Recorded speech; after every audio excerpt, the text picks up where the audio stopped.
Today, we're talking about the retirement process. We're joined by Liliana Gonzalez, a training consultant for civil service pensions, who's going to take us through it step by step with tips and advice on what to consider and what to look out for. Liliana, it's great to have you back on the podcast. Thanks for joining us today. Thank you very much for having me.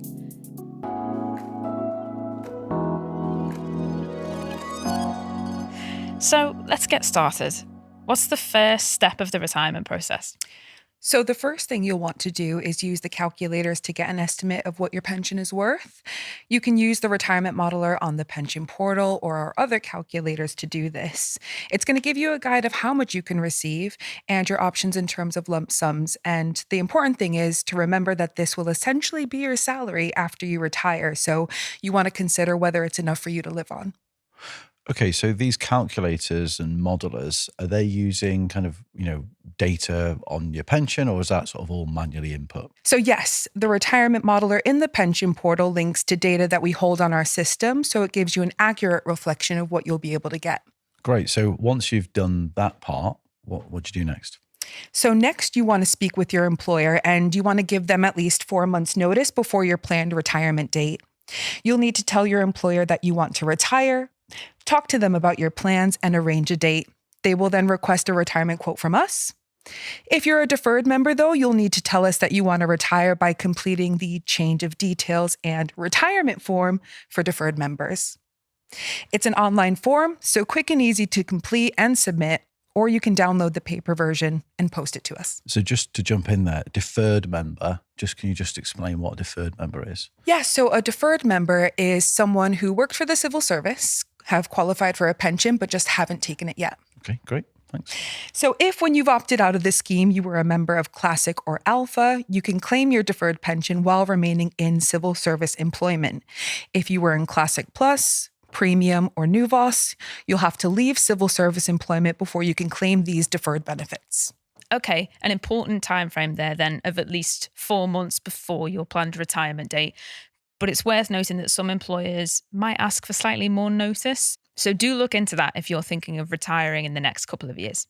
So it's important to have those conversations with your employer when you're thinking of retirement, just so you're on the same page and know what to expect, because some employers do need more notice. So it's just important to know that. It's also probably worth bearing in mind that some people may have a 1 month notice period, but it's okay to have that conversation with their employer 4 months before when it comes to retirement.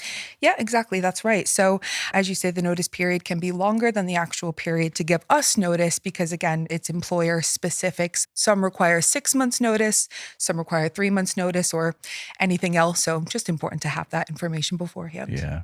Great. So what's next? So once you've informed your employer or have completed the change of details and retirement form for deferred members, we're going to check your records and calculate your pension. Once we have everything we need, we'll send you a retirement quotation, and you'll usually receive this about 2 months prior to your planned retirement date. This will include your pension and any lump sum options you have and forms for you to complete to claim your benefits. Great. If you're impacted by the 2015 remedy, also known as the McLeod judgment, this will also include your choices in terms of the 7-year remedy period, which is from the 1st of April 2015 to the 31st of March 2022. So it'll only usually be at retirement that you'll make the choice for remedy. So being aware of that.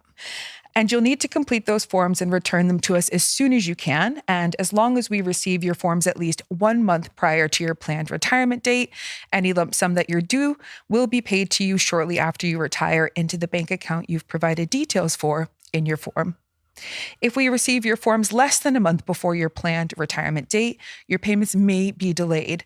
Your first pension payment will usually be a month after your retirement date, and it's paid monthly, in arrears, and potentially taxable. So it's really important to get those forms submitted Yes, on time. absolutely. Okay, that's been a really good step-by-step guide to the retirement process. And I guess given retirement is such a big change, you're going from your whole life being punctuated by, surrounded by work to suddenly not. Is there anything else that you think members should be doing to help prepare themselves? Yeah, absolutely. You're right. So many people look forward to leaving work. It's a massive life event, so you want to make sure that you're prepared. We've got lots of information, resources, and training courses available in the episode description that will help you prepare yourself both mentally and financially, because you don't want to underestimate the impact that retirement can have. Brilliant. And as you say, we've got a number of episodes that talk about retired members sharing their experiences and their life post work. So do go back through our episode catalogue and give those a listen. Liliana, it's been great having you back. Thanks for coming back to the podcast and for joining us again today. Thank you very much for having me. To find out more about anything we talked about today, or to tell us what you'd like to cover in a future episode, head to civilservicepensionscheme.org.uk/podcast. You can also find links to information, transcripts, and accessible versions of this podcast in the episode description. Make sure to follow so you never miss an episode. And if you're listening on Spotify, you can also share feedback through the in-app poll. Otherwise, please do leave us a review wherever you get your podcasts. This minisode was recorded in August 2024. All information is accurate at the time of recording. Thanks for listening.